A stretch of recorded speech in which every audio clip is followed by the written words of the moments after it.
going to discuss about the chapter The Crisis of Democracy or the Crisis of Democratic Order. We have seen in the last chapter that the Congress recovered after 1971 but was not the same kind of party, and the difference became clear in a series of events between 1973 and 1975 that brought new challenges to India's democratic politics and the institutional balance sought by the constitution, and these developments led to the imposition of emergency in June 1975. Normally, we would associate emergency with a war and aggression or with natural disaster, but this emergency was imposed because of the perceived threat of internal disturbance, and the emergency ended as dramatically as it had begun, resulting in a defeat of the Congress in the Lok Sabha elections of 1977. In this chapter, we focus on this crucial phase of the history of democracy in India and ask some questions that have remained controversial after all these years. Why was emergency imposed? Was it necessary? What did the imposition of emergency mean in practice? What were the consequences of emergency on party politics? And what are the lessons of emergency for the Indian democracy? The editorial page of Nai Dunya of 27 June 1975 was like any other day, except that the space for the editorial was left blank, and the editorial was censored using emergency powers. Many other newspapers also carried such blank spaces, sometimes to protest against the emergency. Against the emergency, letter leaving blank space was also banned. Now let's talk about the topic background to the emergency. So we have already studied the changes that were taking place in Indian politics since 1967. Indira Gandhi had emerged as a towering leader with tremendous popularity, and this was also the period when party competition became bitter and polarized. And this period also witnessed tensions in the relationship between the government and the judiciary. The Supreme Court found many initiatives of the government to be violative of the constitution, and the Congress party took the position that this stand of the court was against principles of democracy and parliamentary supremacy. And the Congress also alleged that the court was a conservative institution and it was becoming an obstacle in the way of implementing pro-poor welfare programs. And the parties opposed to the Congress felt that politics was becoming too personalized and that the governmental authority was being converted into personal authority, and the split in the Congress had sharpened the divisions between Indira Gandhi and her opponents. इधर जो है ये क्या दिखाया गया है, इधर दिखाया गया है HM says hard days ahead. ये क्या है, the best we can hope for is that 1973 will be hurled quickly. उसके बाद जो नेक्स्ट है वो क्या है, economic context. In the elections of 1971 Congress had given the slogan of garibi हटाओ, remove poverty. However the social and after 1971 to 1972 and the Bangladesh crisis had put a heavy strain over the India's economy. About 8 million people crossed over the East Pakistan border into India, and this was followed by war with Pakistan. After the war, the US government stopped all aid to India in the international market. Oil prices increased manifold during this period, and this led to an all-round increase in the prices of commodities. Prices increased by 23% in 1973 and 30% in 1974. Such a high level of inflation caused much hardship to the people. Industrial growth was low and unemployment was very high, particularly in the rural areas. In order to reduce expenditure, the government froze the salaries of its employees. This caused further dissatisfaction among the government employees. Monsoons failed in 1972. To 1973, and this resulted in a sharp decline in agricultural productivity. Food grain output declined by 8%. There was a general atmosphere of dissatisfaction with the prevailing economic situation all over the country. In such a context, non-Congress opposition parties were able to organize popular protests and organize the popular protests effectively. Instances of students' unrest that had persisted from the late 1960s became more pronounced in this period, and there was also an increase in the activities of Marxist groups who did not believe in the parliamentary politics, and these groups had taken to arms and insurgent techniques for the overthrow of the capitalist order and the established political system known as the Marxist, Leninist, now Maoist groups of Naxalites, and they were particularly strong in strong in West Bengal. West Bengal, where the state government took stringent measures to suppress them. इधर जो है ये क्या है, poor people must have had a tough time. What happened to the promise of Garibi Hatao? Now next is Gujarat and Bihar movement.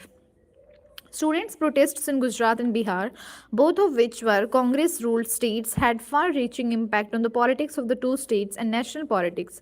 In January 1974, students in Gujarat started an agitation against rising prices of food grains, cooking oil, and other essential commodities, and against corruption in high places.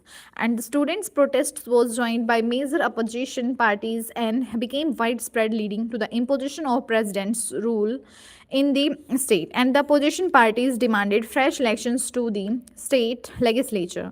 Morarji Desai, a prominent leader of Congress, who was the main rival of Indira Gandhi when he was in the Congress, announced that he would go on an indefinite fast if fresh elections were not held in the state. Under intense pressure from the students, supported by the opposition political parties, assembly elections were held in Gujarat in June 1975. The Congress was defeated in this election. इधर जो है ये क्या है, this is poor people must have had a tough time. What happened to the promise of garibi hatao. And संपूर्ण क्रांति अब नारा है, भावी इतिहास हमारा है, with total revolution as a motto, the future belongs to us. A slogan of the Bihar movement 1974 it was. And now in March 1974, students came together in Bihar to protest against rising prices, food scarcity, unemployment, and corruption. After a point, they invited Jayaprakash Narayan JP, who had given up active politics and was involved in the social work, to lead the students' movement. He accepted it on the condition that the movement will remain non-violent and will not limit itself to Bihar. And thus the students' movement assumed a political character and had national appeal. People from all walks of life now entered the movement, and Jayaprakash Narayan demanded the dismissal of the Congress government in Bihar and gave a call for total revolution in the social, economic, and political spheres in order to establish what he considered to be true democracy. A series of bans, ghiravas, and strikes. Indra is India, India is Indra, a slogan given by D.K. Baruha, President of the Congress, 1974. Now, Jayaprakash Narayan यहाँ पे दिखाए गए हैं, ये बोल रहे हैं save democracy. JP Jayaprakash Narayan.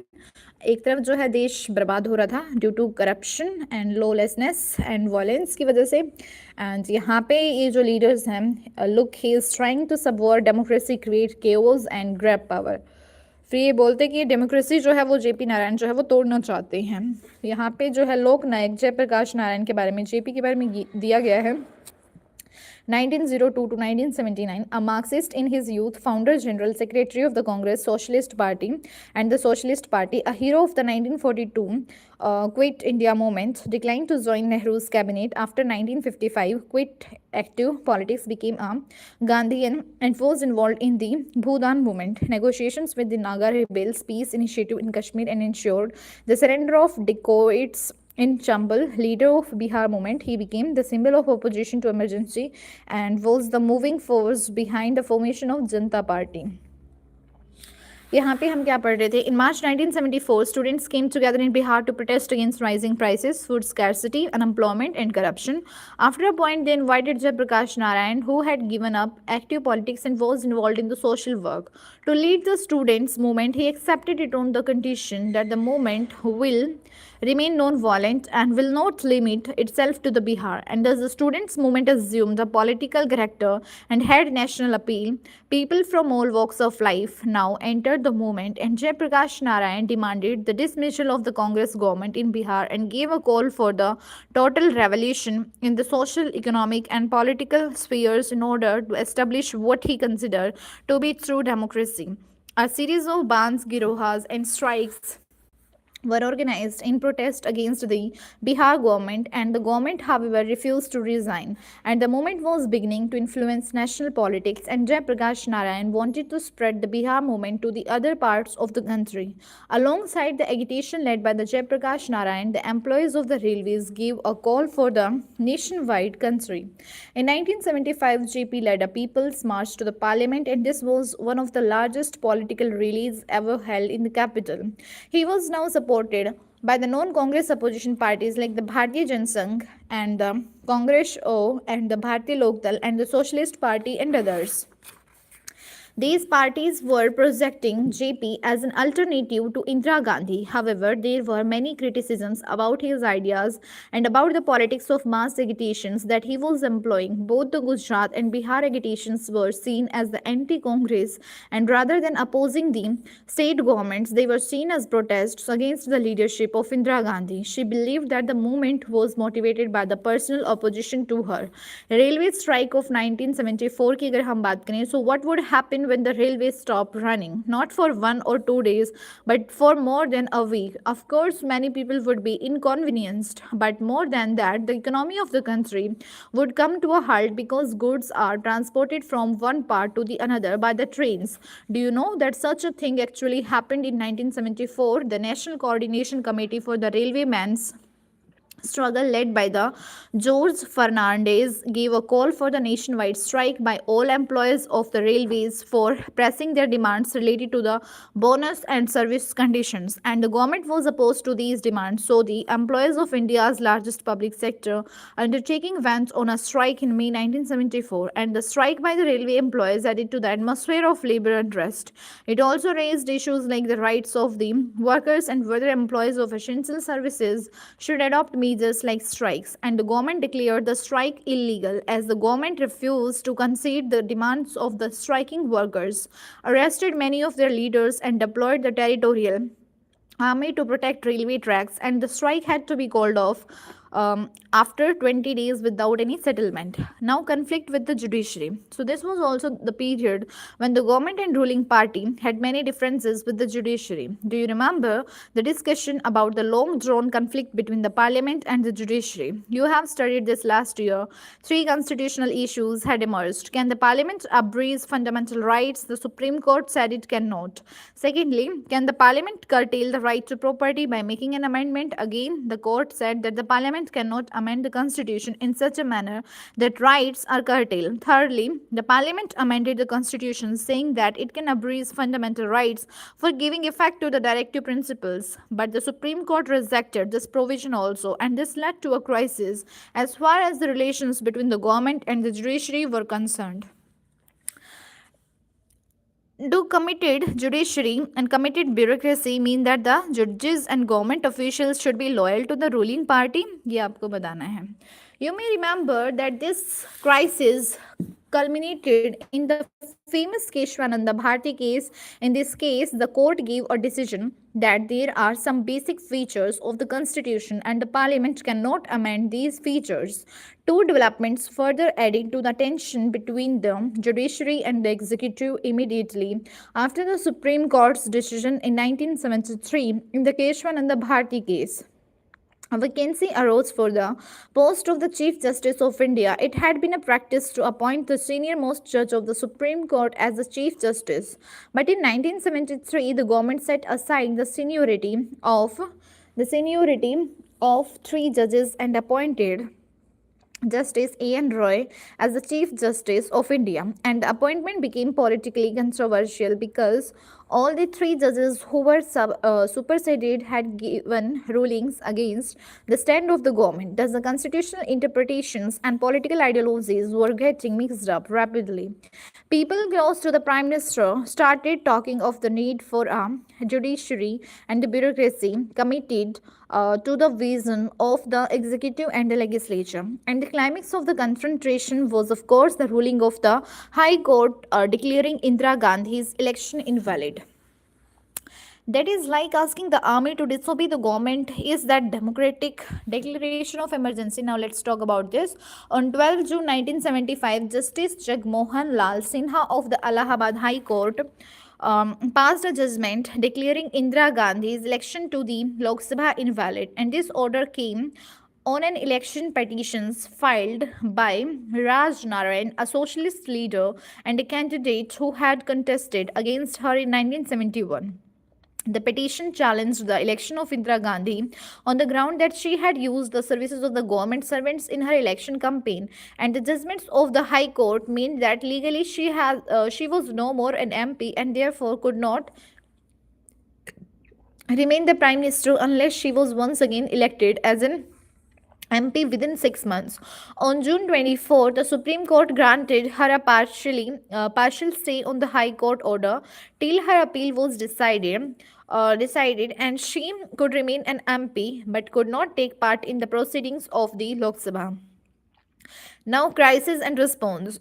So the stage was now set for a big political confrontation, and the opposition political parties, led by the Jayaprakash Narayan, pressed for Indira Gandhi's resignation and organized a massive demonstration in Delhi's Ram Leela's ground on 25 June 1975. Jayaprakash announced a nationwide satyagraha for her resignation and asked the army, the police and government employees not to obey illegal and immoral orders, and this too threatened to bring the activities of the government to a standstill, and the political mood of the country had turned against the Congress more than ever before. Okay. The response of the government was to declare a state of emergency on 25 June 1975, and the government declared that there was a threat of internal disturbances, and therefore it invoked Article 352 of the Constitution. Under the provision of this article, the government could declare a state of emergency on grounds of external threat or a threat of internal disturbances, and the government decided that a grave crisis had arisen, which made the proclamation of a state of emergency necessary. Technically speaking, this was within the powers of the government, for our constitution provides for some special powers to the government once an emergency is declared. Once an emergency is proclaimed, the federal distribution of powers remains practically suspended, and all the powers are concentrated in the hands of the union government. Secondly, the government also gets the power to curtail or restrict all or any of the fundamental rights during the emergency. From the wording of the provisions of the Constitution, it is clear that an emergency is seen as an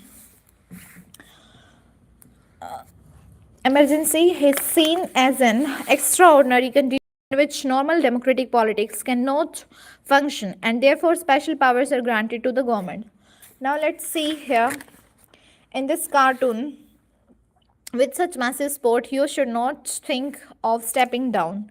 This is political crisis. This cartoon appeared few days before the declaration of emergency and captures the sense of impending political crisis. And the man behind the chair is D.K. Baruha, the Congress president.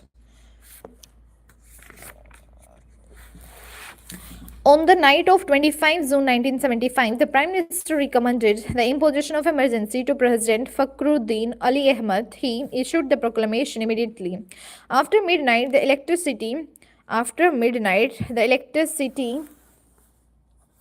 to all the major newspaper offices was disconnected. In the early morning, a large number of leaders and workers of the opposition parties were arrested, and the cabinet was informed about it at a special meeting at 6 a.m. on 26 June. After all this had taken place, now consequences.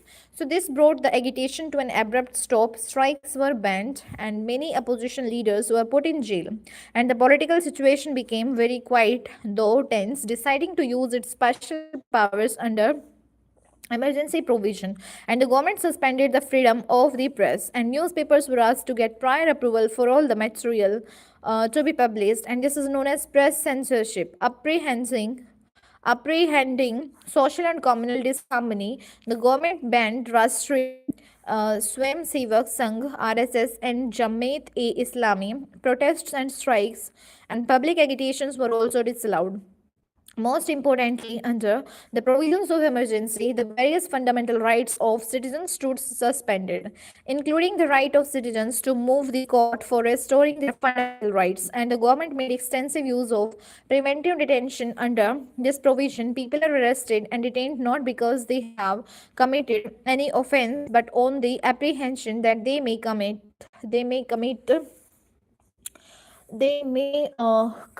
an offense using the preventive detention acts, and the government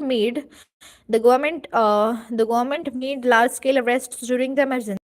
Arrested political workers could not challenge their arrest through the habeas corpus proceedings. Many cases were filed in the high courts and the Supreme Court by and on the behalf of arrested persons, but the government claimed that it was not even necessary to inform the arrested person of the reasons and grounds of their arrest. Several high courts gave judgment that even after the declaration of emergency, the courts could entertain a writ of habeas corpus filed by a person challenging his or her detention. In April 1976, the Constitution Bench of the Supreme Court overruled the High Courts and accepted the government's plea. It meant that during emergency, the government could take away the citizens' right to life and liberty. And this judgment closed the doors of judiciary for the citizens and is regarded as one of the most controversial judgments of the Supreme Court. There were many acts of dissent and resistance to the emergency. Many political workers who were not arrested in the first wave went underground and organized protests against the government. Newspapers like Indian Express and the Statesman protested against censorship by leaving blank spaces where news items had been censored. Magazines like the Seminar and the mainstream chose to close down rather than submit to censorship. Many journalists were arrested for writing against the emergency, and many underground newsletters and leaflets were published to bypass censorship. Kannada writer Sharma Karanth award with the Padam Bhushan and Hindi rate of Fanishwarnath Renu awarded with the Padma Shri returned their awards in protest against the suspension of democracy by and large, though such open acts of defiance and resistance were rare.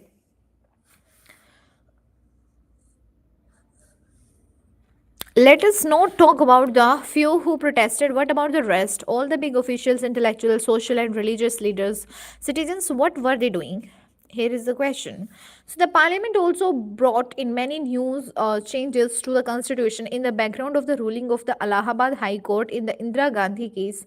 An amendment was made declaring that elections of the prime minister, president, and vice president could not be challenged in the court. And the 42nd Amendment was also passed during the emergency. You have already studied that this amendment consisted of a series of changes in many parts of the constitution.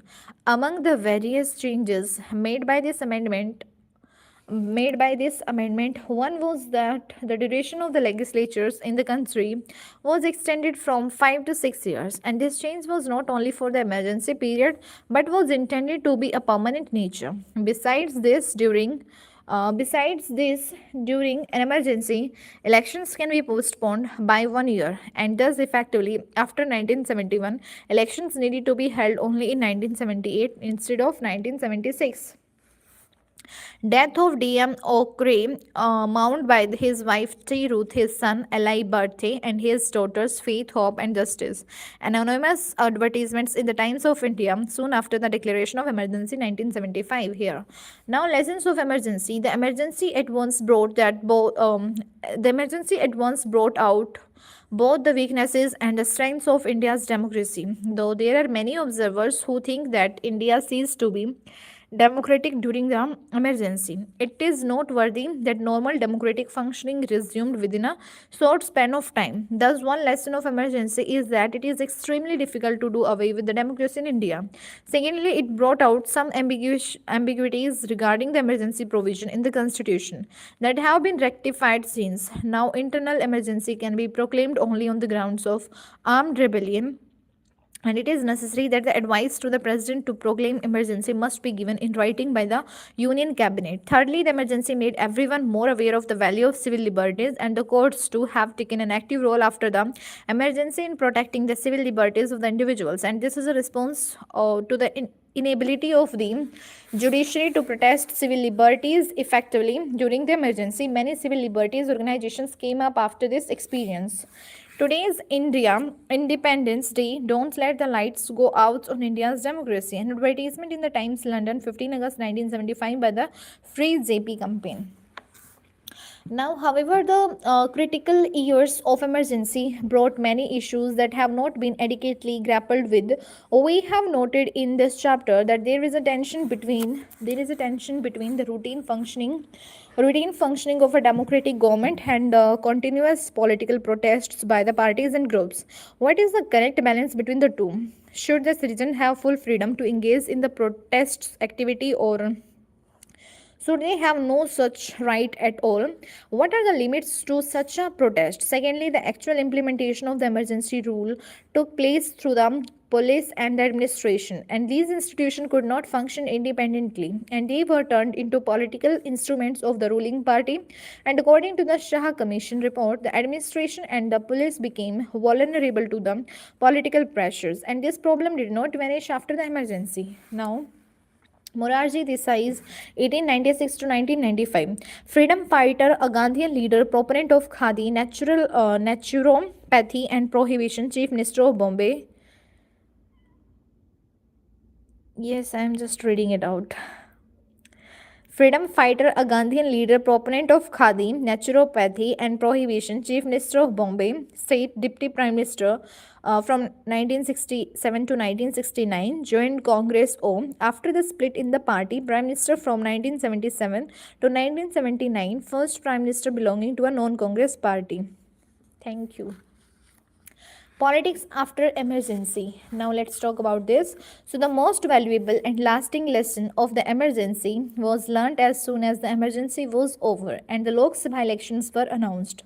The 1977 elections turned into a referendum on the experience of the emergency, at least in North India, where the impact of the emergency was felt most strongly. And the opposition fought the election on the slogan of Save Democracy, and the people's verdict was decisively against the emergency. The lesson was clear and has been reiterated in many state level elections. Thereafter, governments that are perceived to be anti democratic are severely punished by the voters. In this sense, the experience of 1975 to 1977 ended up strengthening the foundations of democracy in India. Lok Sabha elections 1977. So in January 1977, after 18 months of emergency, the government decided to hold elections. Accordingly, all leaders and activists were released from the jails. Elections were held in March 1977. This left the opposition with very little time, but political developments took place very rapidly, and the major opposition parties had already been coming closer in the pre emergency period. Now they came together on the eve of the elections and formed a new party known as the Janata Party. And the new party accepted the leadership of the Jayaprakash Narayan. Some leaders of the Congress who were opposed to the emergency also joined this new party. Here must be careful with him. He want stand. ये जनता सरकार जो है यहाँ पे जीतती है.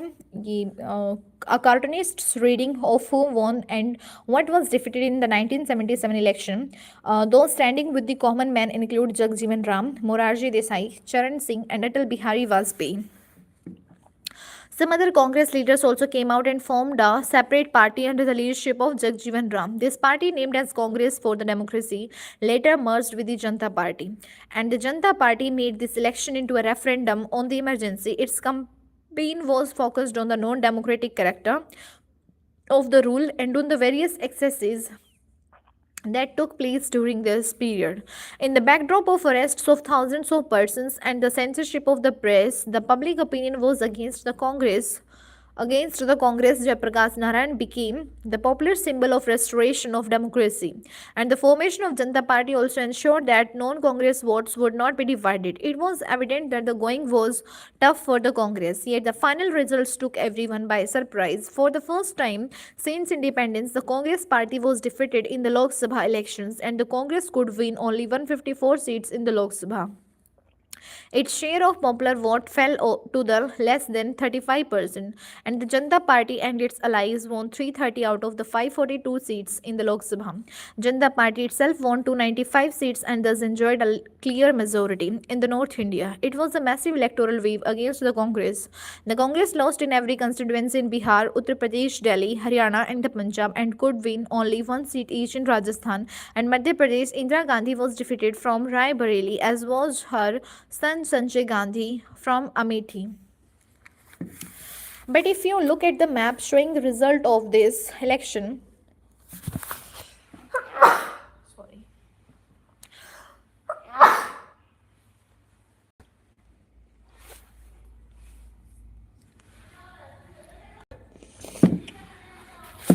But if you look at the map showing the result of this election, you will notice that Congress did not lose elections all over the country. It retained many seats in Maharashtra, Gujarat, and Odisha, and virtually swept through the southern states. There are many reasons. There are many reasons for this. To begin with, the impact of emergency was not felt equally in all the states, and the forced location and displacements, the forced sterilizations were mostly concentrated in the northern states. But more importantly, North India had experienced some long-term changes in the nature of political competition. The middle castes from North India were beginning to move away from the Congress, and the Janata Party became a platform for many of these sections to come together. In this sense, the elections of 1977 were not merely about the emergency. Now, Janata government. So, the Janata Party government that came to power after the 1977 elections was from the cohesive.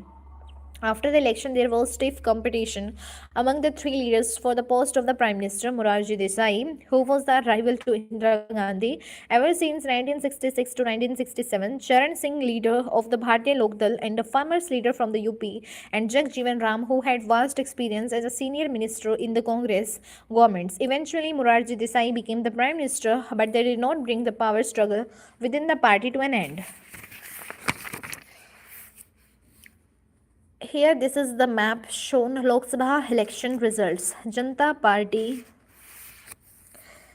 and Indian National Congress and left parties and others. All are shown here through these colors. This how can we talk about a mandate or verdict in 1977 when the North and the South voted so differently?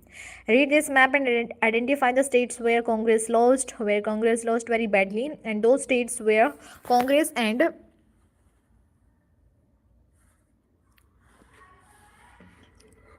its allies nearly swept the polls. Now, which are the constituencies in the North India that the Congress managed to win?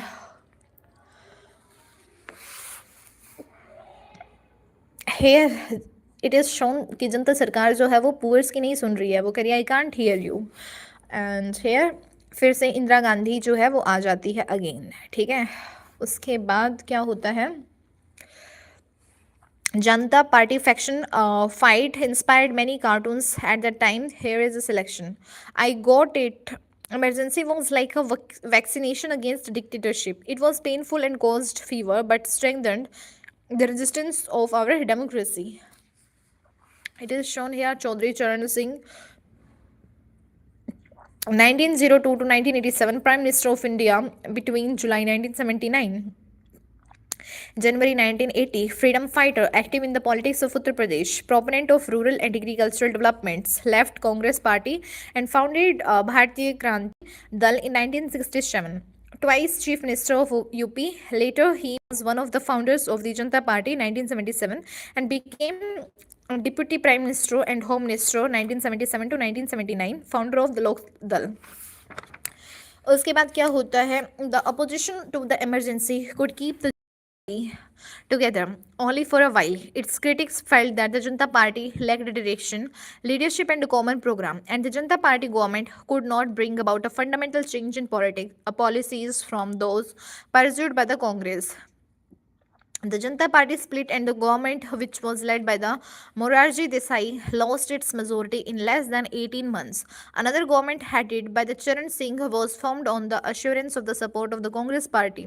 But the Congress Party later decided to withdraw its support with the result that the Charan Singh government could remain in power for just about 4 months. Fresh Lok Sabha elections were held in January 1980, in which the Janata Party suffered a comprehensive defeat, especially in the North India, where it had swept the polls in 1977.